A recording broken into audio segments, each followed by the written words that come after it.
чадър и шезлонг струва по 6 лева. Тук се виждат постройките. Това е ресторант и хотел Болян, който е жълто кафяво. Тук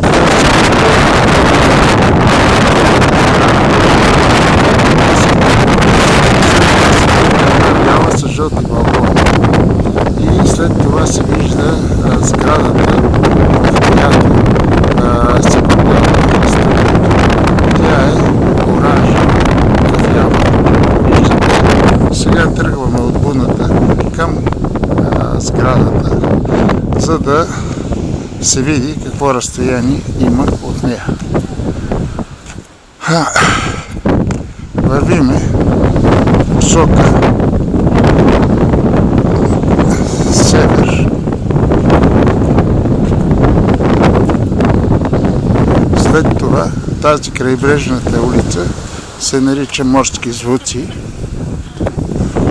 Вървиме вече по Морски звуци в посока на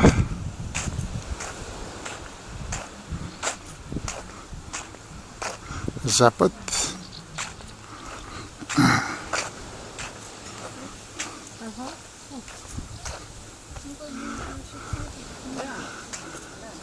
Тук се вижда между двете постройки на втора линия се продава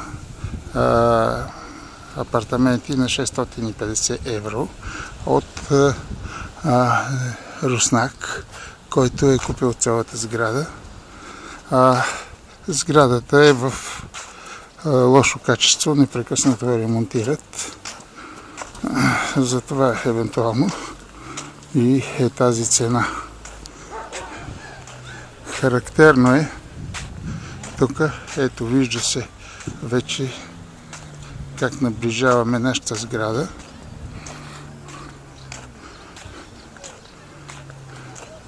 Разстоянието между буната или плажа е около 30-40-50 метра до улицата и още до ъгъла и още около 20 метра от блока. От тази страна се вижда морето към Поморие. В далечината там се вижда Поморие. Вижда се и другата буна.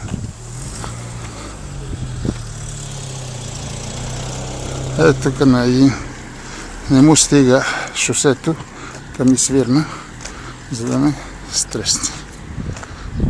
Не му стига улицата. Наближаваме нашата сграда. Преди да ви покажа как се влиза вътре, ще заобиколим сградата от всякъде. Тук са паркирали коли на сградата. Вижда се, че имаме външен асансьор с стъклена облицовка отвънка. Сградата е модерна, здрава, има ограда. Заобикаляме. Това се движиме по улица, която е черноморска, и завиваме по улица Бриз. Това е улица Бриз. Завиваме тук по улица Бриз и сега ще видим студиото. Студиото, което се продава, има две паркоместа. Ето го студиото. Оборудвано е с климатик. Тук съм сложил Форда колата си и понеже никой няма право да паркира пред оградата, пред това паркомясто, с други думи се оформя още едно паркомясто, което е плюс. Студиото или офиса може да се ползва за магазин, може да се ползва и за живеене. Сега ще заобиколим обратно и ще отключим, да влезем вътре, за да го разгледаме.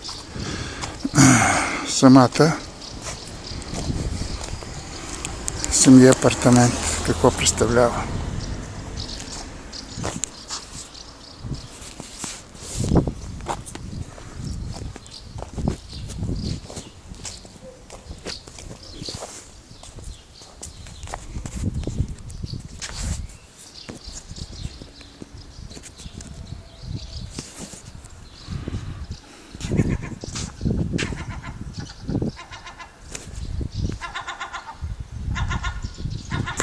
Ето, тук е входа.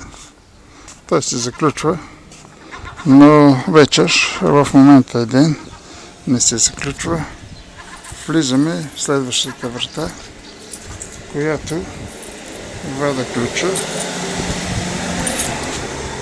Отключвам и влизаме в един коридор. Тук е от таблото се вижда. Отдолу се вижда мазето. Продължаваме по 2 стъпала и това е вратата, която е студиото. Отключваме.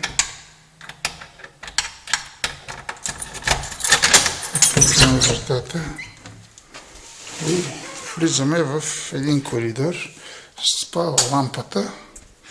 И от коридора направо отиваме в банята. Пала банята. Има бойлер, душ, моноблок и мивка. Плочките са добре изпълнени и теракота и фаянс. Тук вече влизаме в студиото. Има в момента монтирани 2 легла и отиваме на витрината на стъклото, за да видим отвътре как се минава към колата. Отваряме вратата и излизаме точно пред колата паркирана, която се намира на улица Бриз, оградата. И ето, пак се вижда улица Бриз. Тук може да се прегради, за да не е общо, и да се влиза само на това место. Може да се сложат столчета, може да се сложат каквото и да е. Тук сме сложили един надпис, че се продава. От тук сега пак се връщаме обратно, за да видим как изглежда.